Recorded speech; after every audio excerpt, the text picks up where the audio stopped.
Hello बच्चों, कैसे हो सब लोग। पढ़ाई कैसी चल रही है? पढ़ाई तो सर हर बार की तरह वैसे ही चल रही है। तो आज हम लेकर आए हैं नया टॉपिक इलेक्ट्रोस्टैटिक्स का लेक्चर नंबर 5, जिसमें हम पढ़ेंगे आज इलेक्ट्रिक फ्लक्स के बारे में और गॉस लॉ के बारे में। इलेक्ट्रिक फ्लक्स क्या होता है, गॉस लॉ क्या होता है, इससे पहले हमारी 4 वीडियोस आ चुकी हैं।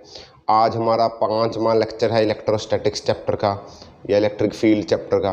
तो चलिए स्टार्ट करते हैं इलेक्ट्रिक फ्लक्स के बारे में। पहले बात करेंगे इलेक्ट्रिक फ्लक्स के बारे में, फिर हम पढ़ेंगे क्या पढ़ेंगे, गॉस लॉ के बारे में। अच्छा, इलेक्ट्रिक फ्लक्स को डिनोट करते हैं फाई से। कई जगह इसको लिखा मिलेगा फाई ई, एक ही बात है, फाई या फाई ई, इसको बोलते हैं फाई। इलेक्ट्रिक फ्लक्स फाई, ये जो लोग सिंबल है इसको बोलते हैं फाई से इलेक्ट्रिक फ्लक्स को डिनोट करते हैं। अब ये इलेक्ट्रिक फ्लक्स होता क्या है, इलेक्ट्रिक फ्लक्स क्या होता है? इलेक्ट्रिक फ्लक्स पहले समझा देता हूँ। इलेक्ट्रिक फ्लक्स क्या होता है कि मान लो एक सरफेस है, ये सरफेस है, ठीक है, ये सरफेस है, इसका एरिया है ए। मान लो इस सरफेस का एरिया है, तो इस एरिया में से कितनी फील्ड लाइंस बाहर निकल रही हैं? इस एरिया से कितनी फील्ड लाइंस बाहर निकल रही हैं? इस एरिया के परपेंडिकुलर, इस एरिया में से कितनी फील्ड लाइंस इस एरिया से परपेंडिकुलर होती हुई निकल रही हैं, उसको बोलते हैं फ्लक्स।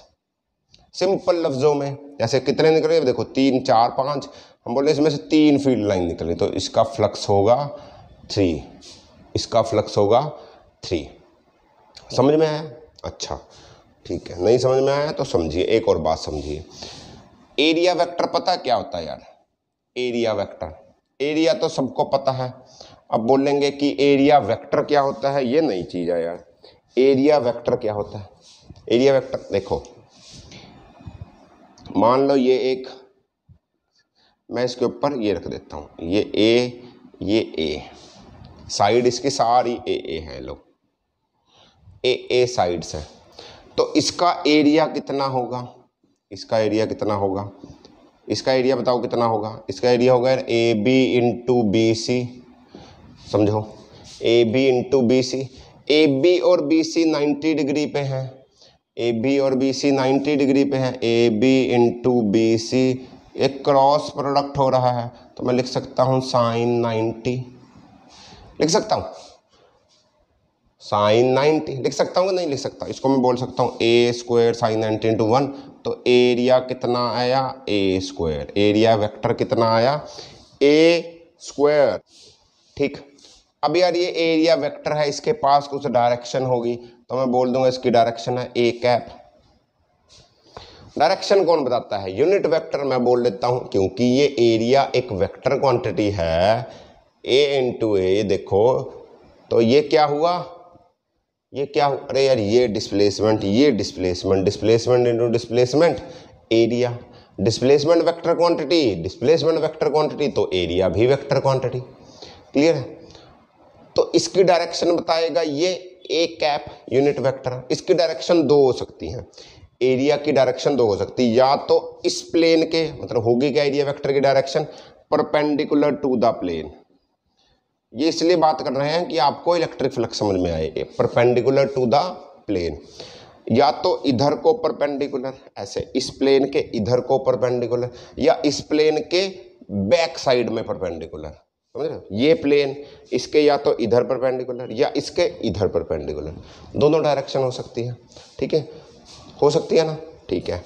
जब हम 3D ऑब्जेक्ट्स लेते हैं, क्योंकि यार ऐसा क्यों बोल रहा हूँ मैं, देखो ये एरिया है, ये एक प्लेन है, तो इसका इधर का एरिया भी है और इधर का एरिया भी है, दोनों साइड का एरिया बराबर ही होगा ना यार, तो डायरेक्शन दोनों साइड हो सकती है, एरिया इधर को भी निकलेगा इधर को भी। एरिया वेक्टर, एरिया सबने पढ़ा है, एरिया वेक्टर की बात कर रहा हूं मैं। एरिया वेक्टर के पास डायरेक्शन होती है परपेंडिकुलर टू द प्लेन, अच्छा, दो 2D सर्फेसिस होती हैं, 2D सर्फेसिस, जैसे यार ये 2D सर्फेस है, इसको बोलते हैं ओपन सरफेस। ऐसे 3D सरफेस होती है उसको बोलते हैं क्लोज्ड सरफेस। क्लोज्ड सरफेस, जैसे 3D सरफेस ये रही, क्यूब बना देता हूं यार ये। अब इसका भी एरिया वेक्टर होगा, इसका एरिया वेक्टर इस प्लेन के परपेंडिकुलर ऐसे, और इस प्लेन के इधर को परपेंडिकुलर ऐसे, इधर को, एक इधर को, एक ऊपर को, एक नीचे को, एक अंदर को, एक बाहर को, एक पीछे को, एक आगे को। समझ रहे हो? इसका area vector perpendicular to the plane जाएगा। बट 3D सर्फेसिस में हम सिर्फ आउटसाइड वाला एरिया वेक्टर लेते हैं, सिर्फ आउटसाइड वाला, जो बाहर की तरफ जाएगा, जो बाहर की तरफ जा रहा है। इस प्लेन का ये वाला लेंगे, अंदर वाला नहीं लेंगे।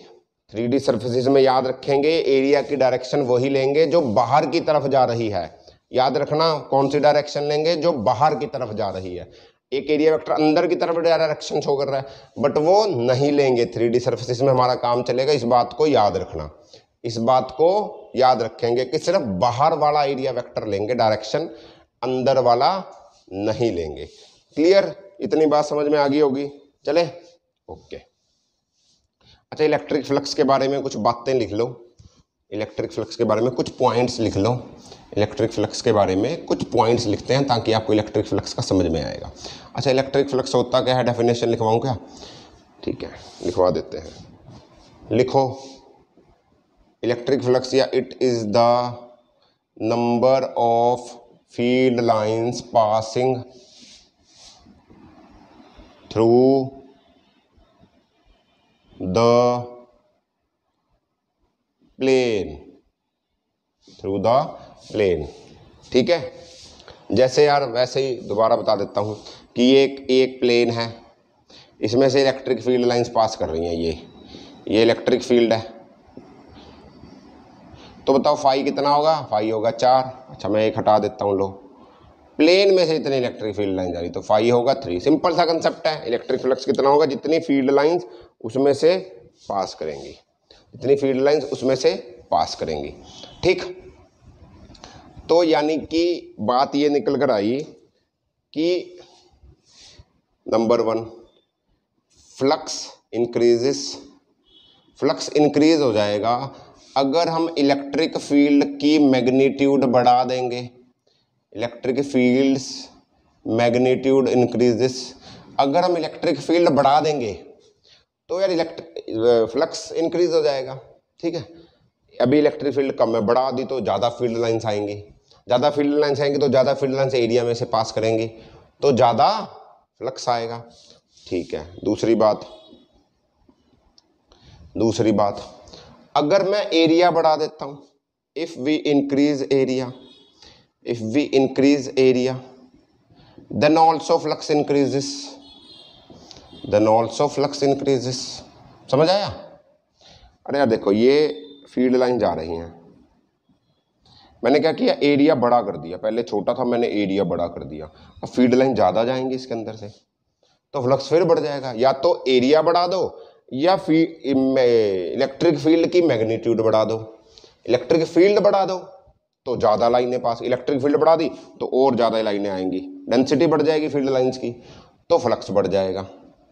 देखो, इलेक्ट्रिक फील्ड बढ़ाओगे तो भी फ्लक्स बढ़ेगा, एरिया बढ़ाओगे तो इस एरिया में से ज़्यादा फील्ड लाइन जाएंगी तो भी फ्लक्स बढ़ेगा।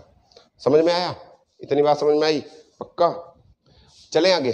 ठीक है, इसका क्या मतलब हुआ? इसका मतलब ये हुआ कि जो फ्लक्स है वो दो चीज़ों में डिपेंड कर रहा है। किस पे? एरिया पे और इलेक्ट्रिक फील्ड में। तो मैं बोल सकता हूँ flux is directly proportional to electric field, flux is directly proportional to area. Electric field बढ़ेगी तो फ्लक्स बढ़ेगा, एरिया बढ़ेगा तो भी फ्लक्स बढ़ेगा, ये बढ़ेगा तो ये भी बढ़ेगा, ये बढ़ेगा तो ये बढ़ेगा। तो मैं ऐसा लिख सकता हूँ, flux is equal to E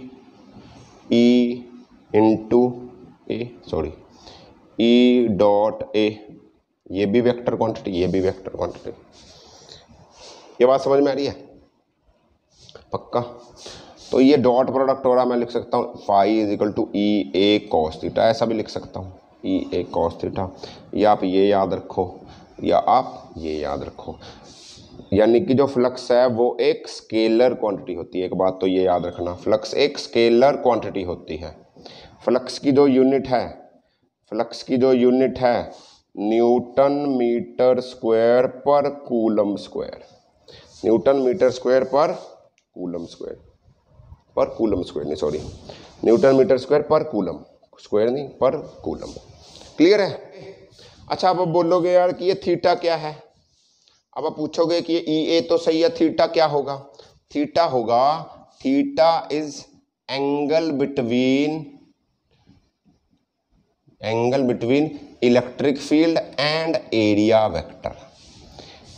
electric field और एरिया वेक्टर के बीच का एंगल, नॉट एरिया, एरिया के बीच का तो एंगल ही नहीं होगा, इलेक्ट्रिक फील्ड और एरिया वेक्टर के बीच का एंगल होगा थीटा। जैसे देखो ये है यार एक एरिया,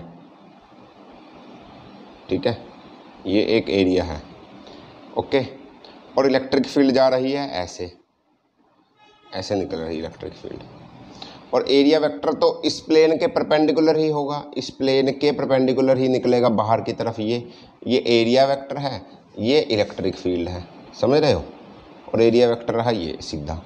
तो एरिया वेक्टर और इलेक्ट्रिक फील्ड के बीच में जो एंगल होगा, जरूरी थोड़ी है कि एरिया वेक्टर और इलेक्ट्रिक फील्ड एक ही डायरेक्शन में जाएं यार, ऑपोजिट हो सकते हैं, एंगल पे हो सकते हैं, सेम में हो सकता है, कुछ भी हो सकता है। तो ये जो थीटा है ये एरिया वेक्टर और इलेक्ट्रिक फील्ड का एंगल है, याद रखना इसको। तभी तो यार एक कॉस थीटा किया, जहाँ थीटा इज एंगल बिटवीन इन दोनों वेक्टर्स का डॉट प्रोडक्ट, याद होगा? भूल गए होंगे? नहीं याद सर, +1 तो बिल्कुल भूल गए हम। अच्छा इसको समझने के लिए एक क्वेश्चन करते हैं यार, एक इसको समझने के लिए क्वेश्चन, ताकि आपको और दिमाग तुम्हारा क्रिस्टल क्लियर हो जाए। क्रिस्टल क्लियर बताना, तो दिमाग तुम्हारा क्रिस्टल क्लियर हो जाए। क्रिस्टल क्लियर यानी समझ में आ जाए, इसका मतलब ये है। मान लो यार एक एरिया है, एक कोई भी ऑब्जेक्ट है, उसका एरिया ये है, मान लो ऐसा ऑब्जेक्ट है, उसका एरिया है ये। क्लियर? ठीक है जी, ये देखो ये तो इसका एरिया वेक्टर जाएगा ऐसे बाहर को, सही है, और इलेक्ट्रिक फील्ड जा रही है ऐसे, ये इलेक्ट्रिक फील्ड की डायरेक्शन है, याद रखना ये है इलेक्ट्रिक फील्ड की डायरेक्शन। और थीटा गिवन है ये कितना, 30 डिग्री, थीटा गिवन है 30 डिग्री। तो फाइंड इलेक्ट्रिक फ्लक्स, फाई भी लिख सकता था मैं, अकेला फाई ई लिख दिया, कोई घबराना मत। Phi is one and the same thing, phi और phi E is one and the same thing, कुछ भी डिनोट कर सकते हो आप, कुछ बुक्स में ये है, कुछ में ये है, हम बदलते रहते हैं ताकि सबको समझ में आए। तो बताओ, करो, कुछ भी नहीं है, डायरेक्ट फॉर्मूला लगेगा। अरे यार हाँ लो, क्या फॉर्मूला लगेगा? Phi is equal to E vector into A vector, sorry E vector dot A vector. तो क्या हो जाएगा? ई वेक्टर ए वेक्टर, या वेक्टर हटा देता हूँ मैं, तो हो जाएगा E A cos theta. Theta कितना है? 30 डिग्री। थीटा कितना है? 30 डिग्री नहीं, थीटा 30 डिग्री नहीं है सर, आपने ही तो बोला थीटा 30 डिग्री है। मैंने कहाँ बोला? मैंने बोला ये एंगल 30 डिग्री, हाँ मैंने बोला थीटा 30 है, बट ये थीटा बोला मैंने 30 डिग्री है। बट हम फ्लक्स निकालने के लिए कौन सा थीटा लेंगे? हम लेंगे भैया ये वाला एंगल। क्यों? Angle between area vector and electric field, ये एंगल थोड़ी है। हम लेंगे थीटा को 60 डिग्री। समझ में आया? ये गलती मत करना, आप लिखोगे ई ए कॉस 60, कॉस 30 लिख दोगे तो गलत हो जाएगा। क्यों? थीटा वो लेना, वो तुम्हें उलझाने के लिए कुछ और एंगल दे देगा पेपर वाला। वो कौन? पेपर वाला। ठीक, तो तुम्हें देखना है वो एंगल लेना है जो इलेक्ट्रिक फील्ड और एरिया वेक्टर के बीच का हो, जैसे कि ये। क्लियर है? समझ में आ गया होगा, बिल्कुल बेसिक सी बात है ये तो। ओके, चलें आगे। चलो जी, फिर जैसे जैसे एक क्वेश्चन और करते हैं ताकि और समझ में आए। एक क्वेश्चन और करते हैं जहाँ की आपको और समझ में आए। जैसे देखो यार, ये एक क्यूब है, मान लो एक क्यूब है, ये एक क्यूब है, और इलेक्ट्रिक फील्ड की डायरेक्शन है ये, ऐसे इलेक्ट्रिक फील्ड जा रही है ऐसे, ये है इलेक्ट्रिक फील्ड की डायरेक्शन। ठीक, इस क्यूब का साइड ए है, हमें कोई फ़र्क नहीं पड़ता। और मैं बोलता हूँ find electric flux through all faces, सारे फेसिस में से इलेक्ट्रिक फ्लक्स निकाल लिए, कितना होगा सारे फेसिस का, कितने फेस होंगे इसके? 6 होंगे, 1 2 3 4 5 6, 6 फेस होंगे, सबके सबका इलेक्ट्रिक फ्लक्स निकालिए। जैसे मैं डिनोट कर देता हूँ, इसको मान लो 1 फेस, ठीक, इसके इधर वाला हो जाएगा 2, पीछे वाला 3, आगे वाला 4, ऊपर वाला 5, नीचे वाला 6, ऐसे कर देते हैं, ठीक है। 1 2 3 4 5 और 6, समझ आया? ठीक है, तो इसका इलेक्ट्रिक फ्लक्स निकालिए सारे फेसिस के। जैसे electric flux through first face क्या होगा? ई A cos theta, E A cos, देखो एरिया सबका बराबर है क्यूब है, ये सारे फेस ए ए ए ए ए ए है, तो एरिया तो सबका ए ई मान लो कि ए ही एरिया होगा सबका, या मान लो सबका एरिया होगा ए स्क्वायर, सही है। ई कितनी है? ई कितनी, चलो मैं वैल्यू दे देता हूँ। ई मान लो जी है इलेक्ट्रिक फील्ड है 10 इलेक्ट्रिक फील्ड है, ठीक है। अब निकाल लो, एरिया भी दे दूँ, एरिया भी दे देता हूँ, एरिया दे दो, साइड है 2, तो 2 2 4 होगा एरिया, 4 मीटर स्क्वायर कर दो, चलो लो 4 मीटर स्क्वायर होगा एरिया एक फेस का, एक प्लेन का, सही है। फर्स्ट फेस का निकालो, फर्स्ट फेस का कैसे निकाल लोगे? ई ए इंटू कॉस थीटा, देखो इधर ऐसे जाएगा, एरिया वेक्टर भी इधर को होगा, 2 त्रिक हो, एक इधर को एक इधर, बट हम लेंगे बाहर वाला, तो ई और ए की डायरेक्शन सेम, जैसे ई वैसे ही ए, तो थीटा कितना हुआ उसके बीच में? तो हुआ E into A into cos 180, cos 0, same direction 0, opposite direction होती तो 180, कॉस 0 की वैल्यू 1, साइन 90 की वैल्यू 1, कॉस 0 की वैल्यू 1, कितना आएगा? 10 इंटू 4, कितना आया? 40, फाई 2 निकाल लो, फाई 2, ये रहा दूसरा फेस, ऐसे इसमें भी होगा ई ए कॉस, अब हो जाएगा ई ए कॉस 180, थीटा कितना हो देखो, ई उधर जा रहा है और ए इधर को निकलेगा, ऐसे ऑपोजिट डायरेक्शन हुई यार। हाँ मुझे पता है ए वे एरिया वेक्टर फेस के परपेंडिकुलर निकलेगा प्लेन के, एक बाहर को निकलेगा, एक क्यूब के अंदर को निकलेगा, बट हम अंदर वाला लेते नहीं है, तो बाहर वाला लेंगे इधर को, और इलेक्ट्रिक फील्ड उधर को है, तो थीटा कितना हुआ? 180, थीटा कितना हुआ? 180, तो कॉस थीटा, कॉस 180 कितना हुआ? Minus theta, cos 180 is equal to, cos 180 is equal to कितना होता है? कॉस 180 कितना होता है? कॉस 180 होता है माइनस कॉस थीटा, तो ये हो जाएगा -40 की इलेक्ट्रिक फ्लक्स। अच्छा यूनिट बोलोगे, यूनिट लिख लो, Newton metre square per coulomb, Newton metre square per coulomb, सही है। अभी सही चल रहा है, ओके। अब निकाल लो तुम थर्ड, फोर्थ, फिफ्थ और सिक्स्थ, थर्ड, फोर्थ, फिफ्थ और सिक्स्थ। देखो थर्ड और फोर्थ का सेम रहेगा, फिफ्थ और सिक्स्थ का सेम रहेगा, समझो। थर्ड के लिए देखो इलेक्ट्रिक फील्ड तो ऐसे है, एरिया वेक्टर उधर को जाएगा, देखो इलेक्ट्रिक फील्ड जा रही है ऐसे, एरिया वेक्टर जाएगा, इलेक्ट्रिक फील्ड है ऐसे, थर्ड के लिए नहीं, थर्ड वाला है पीछे, अच्छा पीछे ऐसे, इलेक्ट्रिक फील्ड है ऐसे और एरिया वेक्टर होगा इसके पीछे ऐसे, वो फेस है, वो पीछे को एरिया निकलेगा, अंदर को निकलेगा, पर अंदर वाला लेंगे नहीं, पीछे वाला लेंगे, ठीक है। तो इसमें और इसमें एंगल कितना हुआ? 90 डिग्री, तो क्या लोगे? फाई 3 के लिए क्या लोगे? ई ए कॉस थीटा, यानी कि कॉस 90, कॉस 90 कितना होता है? 0, कॉस 90 कितना होता है? 0, तो ये आ जाएगा 0। अब 4 के लिए भी सेम ऐसा ही होगा, ये भी 0 आएगा। 5 और 6 के लिए देखो, इसके लिए भी ऐसा ही होगा यार, ये ऐसा, एरिया वेक्टर ऊपर को, दोनों 90 डिग्री में, तो ये भी आया 0 और ये भी आया 0। समझ आई बात? क्लियर हुआ? नहीं हुआ तो पॉज करें, इसको दोबारा देखें वीडियो को और खुद क्वेश्चन करने की कोशिश करें। देखो अगला क्वेश्चन देखो, एक और क्वेश्चन करते हैं, इसके बाद गॉस लॉ करेंगे। अभी इसको समझो, इसको समझने की कोशिश करें।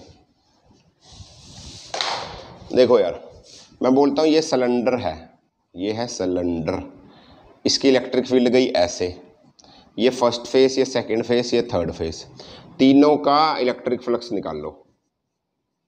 देखो 1 और 3 का तो सेम आएगा, इसका एरिया वेक्टर इधर को ही होगा, इसका एरिया वेक्टर ऑपोजिट होगा, तो सेम एरिया वेक्टर कॉस आ जाएगा 0, तो इसका तो हो जाएगा ई ए कॉस थीटा यानी कॉस 0, यानी कि ई ए ही आ गया, इसका आएगा माइनस ई ए कॉस 180 हो जाएगा। अच्छा इसके लिए क्या करोगे, इसका एरिया कैसे देखोगे यार, इसका एरिया वेक्टर किधर को निकलेगा, इस सरफेस के, जैसे ये सिलेंडर है, ये सिलेंडर है, इसके परपेंडिकुलर ऐसे, इस सरफेस के इसके परपेंडिकुलर ऐसे निकल रहा था, इसके परपेंडिकुलर इधर को, अब इसके परपेंडिकुलर निकलेगा तो क्या आएगा इसका, अब बोलोगे इसके परपेंडिकुलर निकलेगा ऐसा, इसके परपेंडिकुलर निकलेगा ऐसा, सही है। अरे यार इसके परपेंडिकुलर हर जगह से निकलेगा ऐसा ऐसा ऐसा ऐसा ऐसा ऐसा, सारी जगह से, इधर से भी ऐसा निकलेगा, तो क्या होगा, ये सारे कट जाएंगे। या आप ऐसा बोल सकते हो ई ए इधर को एरिया वेक्टर इधर को cos 90 कितना होता है 0, तो ये भी आएगा 0 डिग्री, 0 डिग्री कर रहा हूँ 0, फ्लक्स थर्ड में सेकंड में कितना आया 0, क्योंकि 90 ऐसा मान लो ये इधर को ये इधर को, या ये और ये ऑपोजिट डायरेक्शन में होंगे, सारे के सारे कट जाएंगे, तो आंसर आएगा 0। ठीक है जी, ठीक है जी। अगला टॉपिक है गॉस लॉ। गॉस लॉ क्या कहता है, गॉस लॉ क्या कहता है समझो।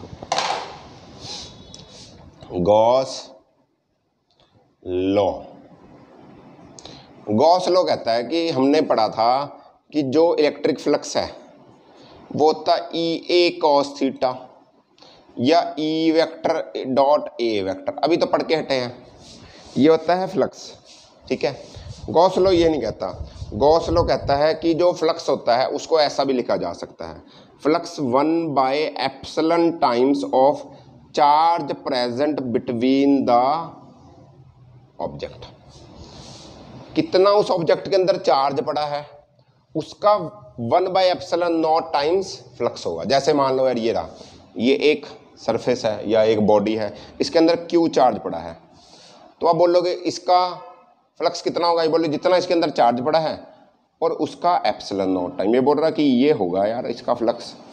ये बोलता है, कौन बोलता है, ये बोलता है गॉस लॉ, यानी गॉस लॉ बोलता है कि ये Q/ε0 E A cos theta बराबर होते हैं। सेम ही तो है, वो भी फाई था ये भी फाई था, ये दोनों इक्वल होंगे। क्लियर है, ओके ठीक है। इसको प्रूव करें, इसका प्रूव करते हैं, समझ में आएगा तुम्हें, करें ठीक है। कैसे आया ये प्रूफ जरूरी है, इसका पेपर में भी आ जाता है, तो ये कैसे आया उसको देखते हैं। तो इसके लिए हम क्या करेंगे, एक स्फीयर लेंगे, हम मानेंगे स्फीयर के अंदर नेट चार्ज, अच्छा ये क्यू था ना जो, ये नेट चार्ज होगा, मतलब मान लो चार्ज प्लस क्यू था, माइनस क्यू था, 2Q था, 3Q था, सबको ऐड करके चार्ज लिखा जाएगा, वो जो Q/ε0 किया था, नेट चार्ज है वो, सिंगल चार्ज नहीं है। तो ये प्लस क्यू चार्ज पड़ा है इस स्फीयर के अंदर, ये क्या है, एक स्फीयर है। हम इसकी प्रूव कर रहे हैं, किसको प्रूव कर रहे हैं, phi is equal to Q/ε0 को, ये रिलेशन प्रूव करना है। ठीक है, तो मैं क्या करूंगा यार, मैं क्या करूंगा ना, मैं छोटे छोटे एरिया काटूंगा, यहाँ पर छोटे छोटे एरिया काटूंगा DA, तो DA का एरिया वेक्टर इधर को जाएगा, मैंने DA एरिया ले लिया छोटा छोटा, ऐसे छोटे छोटे छोटे बड़े सारे एरिया काटूंगा, DA, यहाँ भी DA, यहाँ भी DA, यहाँ भी DA, फिर इंटीग्रेट कर दूंगा, पता है तुमने ना, ये DA इनका एरिया वेक्टर इधर बाहर को होगा ना, तो इसके अंदर प्लस क्यू चार्ज है।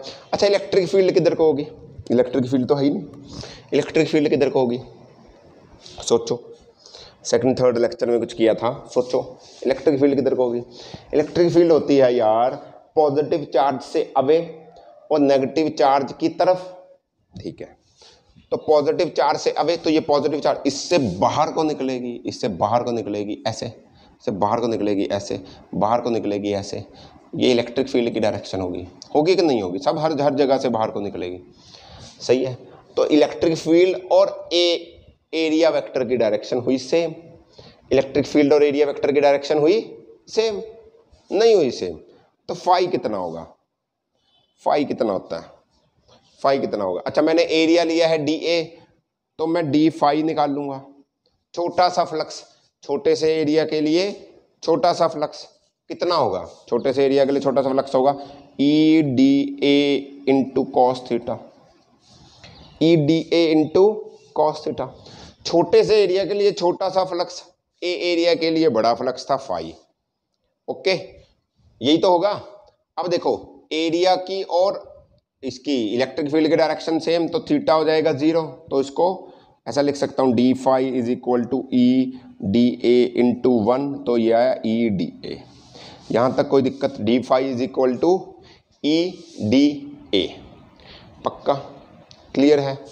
अब मुझे बताओ ई क्या होता था, इलेक्ट्रिक फील्ड क्या होती थी? इलेक्ट्रिक फील्ड होती थी के क्यू बाय आर स्क्वायर, याद है? K q by r square. R square मतलब दो चार्ज रखा है जहाँ पर इलेक्ट्रिक फील्ड निकालनी थी, उस पॉइंट से के क्यू बाय आर स्क्वायर ऐसे करते थे। और के की वैल्यू क्या होती थी? 1/4 पाई एप्सिलॉन नॉट, याद होगा? मैं यहाँ पर वैल्यू पुट कर दूंगा, मैं लिख सकता हूँ ई की, लिख सकता हूँ मैं 4 pi epsilon naught r square into d A, सही है? 1/4 pi epsilon into r naught into d A. अच्छा, ई कितना था? क्यू भी आएगा, q into 4 pi epsilon naught r square into d A. सही है, यहाँ तक कोई दिक्कत? ठीक है जी, इतना समझ में आया? इतना समझ में आया? अब क्या करो, छोटे छोटे एरिया लेकर इसको इंटीग्रेट कर देंगे तो बड़ा एरिया आ जाएगा। छोटे इंटीग्रेट तो क्या करेंगे, दोनों साइडों को इंटीग्रेट कर दूंगा, ई डी ए। कोई दिक्कत? कोई दिक्कत नहीं ना? ई में से कांस्टेंट है, ई तो कांस्टेंट है, चार्ज कांस्टेंट है, ये सारा कुछ बाहर आ जाएगा। देखो इसको इंटीग्रेट करूंगा तो आएगा फाई, ई कांस्टेंट है तो ये सारा कुछ आ गया बाहर, आ जाएगा बाहर। देखो चार्ज कांस्टेंट है यार, 4 पाई कांस्टेंट है यार, एप्सिलॉन नॉट कांस्टेंट है यार, आर स्क्वायर रेडियस कांस्टेंट है, बचा क्या? एरिया। तो एरिया को लिख देंगे डी ए, लिख देंगे, बाकी सारा कुछ बाहर आ गया। इस एरिया को इंटीग्रेट करने से क्या बनेगा? बड़ा एरिया, ए एरिया। बड़ा एरिया नहीं बनेगा तो मैं लिखूंगा phi is equal to q into A by 4 pi epsilon naught r square. Area कितना है स्फीयर का? 4 पाई आर स्क्वायर।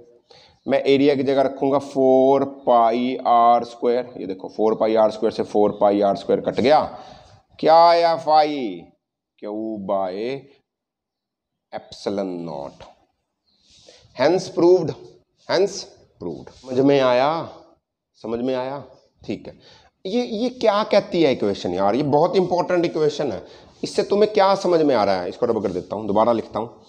इससे तुम्हें क्या समझ में आ रहा है? एक बात बताओ मेरे को, तुम्हें इस इक्वेशन से क्या समझ में आया? कि phi is equal to q naught, phi is equal to q by epsilon naught. इसका मतलब ये नहीं हुआ यार कि जो इलेक्ट्रिक फ्लक्स है वो आर पे डिपेंड नहीं करता, रेडियस पे डिपेंड नहीं करता। मतलब मैं स्फीयर लूँ छोटे रेडियस का, एक स्फीयर लूँ बड़े रेडियस का, एक और लूँ बड़े रेडियस का, R1 R2 R3, क्या सबकी फाई अलग अलग आएगी? नहीं यार, इसमें तो आर है ही नहीं। गॉस लॉ बोलता साइज से उसको फर्क ही नहीं पड़ता, रेडियस से फर्क नहीं पड़ता, उसको साइज से और शेप से भी फर्क नहीं पड़ता, क्योंकि साइज शेप की तो बात ही नहीं हो रही। उसको फर्क पड़ता सिर्फ क्यू से, उसके पास कितना चार्ज रखा हुआ है, नेट चार्ज। तो यानी कि गॉस लॉ ये कहता है जो इलेक्ट्रिक फ्लक्स है वो ना तो ऑब्जेक्ट के रेडियस से, ना उसकी साइज से, ना उसके शेप से फर्क पड़ेगा उसको, वो उससे फर्क नहीं पड़ेगा उसको, वो डिपेंड करेगा सिर्फ उसके पास कितना चार्ज रखा हुआ। ये कहता है गॉस लॉ, ये कहता है गॉस लॉ। हमने पहले फॉर्मूला किया था वो ये था ई डी ए। यार देखो इसमें फर्क पड़ रहा था एरिया से, रेडियस से। गॉस लॉ कहता है कि यार नहीं फर्क पड़ता एरिया से, एरिया से नहीं फर्क पड़ता, आर से फर्क नहीं पड़ता ना, साइज से जैसी मर्जी। ये है ऐसा होता, इसके पास क्यू चार्ज है, इसके पास भी क्यू, इन दोनों का फ्लक्स सेम आएगा। शेप से कुछ लेना देना नहीं मेरे को, इसका चार्ज बदलूंगा तो फ्लक्स बदलेगा। शेप से कोई फर्क नहीं पड़ता कहता, ना साइज से फर्क पड़ता है ना शेप से फर्क पड़ता है। समझ आया? ये बोलता है गॉस लॉ। ठीक है जी, अगले पॉइंट्स लिखो कुछ। वो कहते हैं गॉस लॉ के बारे में कुछ बातें हैं, उसके बाद कैसे गॉस लॉ को अप्लाई करते हैं उसके बारे में बात करेंगे। तो ये बोलते हैं कि जिसके ऊपर हम गॉस लॉ अप्लाई करते हैं, surface on which Gauss law is applied, is called Gaussian surface, उसको बोलते हैं गॉसियन सरफेस। गॉसियन सरफेस वो सरफेस होगी जिसपे हम गॉस लॉ अप्लाई होगा या अप्लाई करेंगे, उसको बोलते हैं गॉसियन सरफेस। ठीक है। दूसरी बात ये बोलता है कि जो गॉसियन सरफेस होगा ना, जो गॉसियन सरफेस पे हम अप्लाई करेंगे, Gaussian surface should be symmetric about the charge, should be symmetric about the charge. एक गॉस लॉ को कैसे लगाएंगे, कुछ रूल्स हैं, पॉइंट्स हैं कुछ, वो लिखवा रहा हूँ। ठीक है, कभी सोचो, अभी समझाता हूँ, अभी लिखते रहो सिर्फ। जो गॉसियन सरफेस होगा ना, वो चार्ज के अबाउट सिमेट्रिक होना चाहिए। ठीक, वो सिमेट्रिक होना चाहिए। तीसरी बात, electric field should be constant या uniform at all points of Gaussian surface. Gaussian surface के हर एक पॉइंट पे इलेक्ट्रिक फील्ड यूनिफॉर्म रहनी चाहिए या कांस्टेंट रहनी चाहिए। क्लियर है। अगला पॉइंट लिखो, जो एंगल होगा, angle between E and area vector, जो इसके बीच में एंगल होगा ई और एरिया वेक्टर के बीच में, should be constant eight all points, eight all points, eight all points of Gaussian surface. Gaussian surface में कोई एक पॉइंट उठा दूं, कोई भी पॉइंट उठा लूं, तो हर एक जगह पर ई और ए के बीच का एंगल बराबर रहना चाहिए, चेंज नहीं होना चाहिए। तो अगर ऐसा है तो आप गॉस लॉ लगा दोगे, कोई दिक्कत नहीं है। या किसी भी उसमें ऑब्जेक्ट में गॉसियन सरफेस बनाओ और उसमें गॉस लॉ घुसा दो और आपको उसकी वैल्यू मिल जाएगी। कैसे मिल जाएगी ये समझ में आया?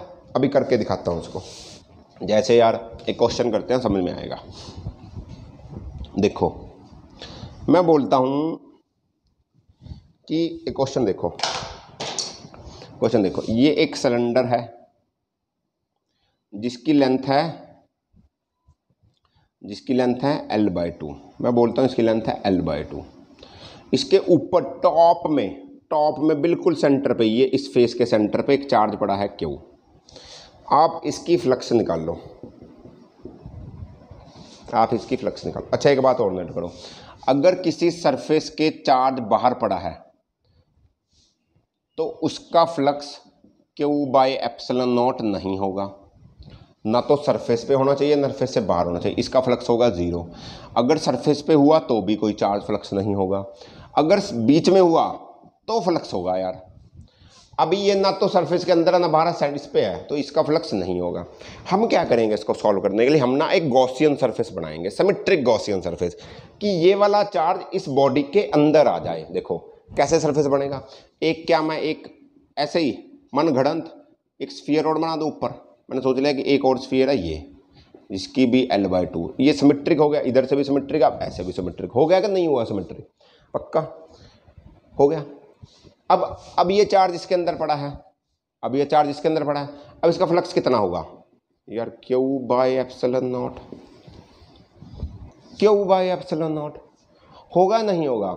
ठीक है, इसका फ्लक्स हो, मुझे तो इतने का फ्लक्स चाहिए, इतने का फ्लक्स तो ये आया, मुझे तो इतने का चाहिए, ये इससे हाफ है, ये बॉडी इस पूरी से हाफ है, तो इसका फ्लक्स भी हाफ हो जाएगा, तो फ्लक्स हो जाएगा Q/2ε0 यार। सिंपल सा कनेक्ट। गॉसियन सरफेस बनाओ कि चार्ज सिमेट्रिक रहे, सिमेट्रिक रहा, बिल्कुल सेंटर में, इधर से भी, उसका फ्लक्स निकाल दो।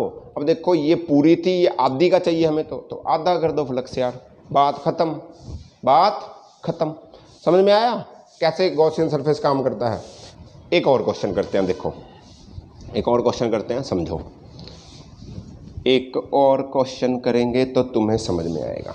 मैं बोलता हूँ एक प्लेट है मेरे पास, ये मेरे पास एक प्लेट है जिसकी साइड है ए और ए।